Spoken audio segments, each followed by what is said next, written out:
Good morning, friends. Ann here. Got my cup of coffee, got the Word of God, and today's reading is from Mark chapter 11, verses 27 through 33. Friends, this is the week that we remember Jesus's path to the cross. So if you're reading along with us, I encourage you to read all of the rest of chapter 11, 12, and 13, because all of this has some significant teachings of Jesus that were given right before he went to the cross. But I want to focus on something that is kind of a repetitive thing over and over from chapter 11, verses 27 through 33. Let's read it and then we'll talk about it. They arrived again in Jerusalem, and while Jesus was walking in the temple courts, the chief priests, the teachers of the law, and the elders came to him.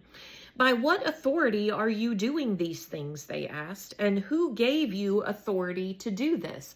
Friends, as we have been reading in the gospel accounts over the last several months, we have heard this question over and over and over again. By whose authority are you doing this? Jesus replied, "I will ask you one question. Answer me, and I will tell you by what authority I am doing these things. John's baptism, was it from heaven or of human origin? Tell me." They discussed it among themselves and said, "If we say from heaven," he will ask, "then why didn't you believe him? But if we say of human origin," they feared the people, for everyone held that John was really a prophet. So they answered Jesus, "We don't know."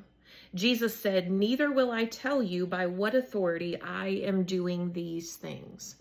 Friends, this concept, this problem that the chief priests and the rulers had with Jesus's authority was the reason that they sent him to the cross. All of this really is the problem that they had with Jesus. Now, why was Jesus's authority such a big deal for them? The first thing is that when a chief priest or a rabbi or a teacher or a religious ruler would speak, they would speak on the authority of their previous teachers. So they would go way back in history and they would say, well, as this prophet says, or as this teacher says, and they would always quote the authority of the past. And in that way, they would carry on the authority of the previous teacher.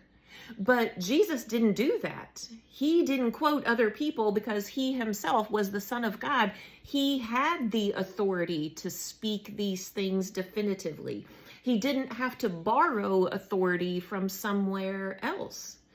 And the other thing that really rubbed up against their authority was that they had authority to tell people what to do, to give people permission to do things. They had authority in their community.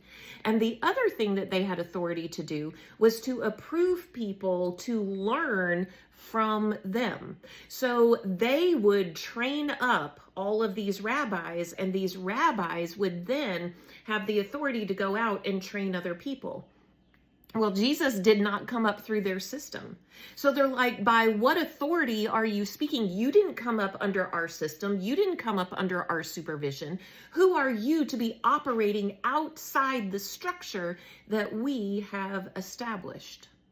The other thing that Jesus had the authority to do was to call out the hypocrisy within their own hearts. And he does this over and over and over again. And over and over and over again, the Pharisees lash back and they fight back. And they try to cover up and defend and deflect from their own sin. Friends, Jesus challenged the Pharisees' authority, even as they were challenged by his authority. And in the same way, I wonder for us today, how do we receive Jesus's authority? When he challenges the hypocrisy in our own lives? When he shows us the way that we are wrong? Do we lash back at him and say, "Who are you to tell me? What do you know about my life?"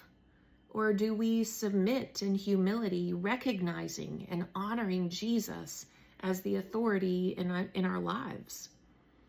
So friends, ask yourself today, does Jesus challenge your authority? And how do you respond? Do you submit or fight back? Have a good day.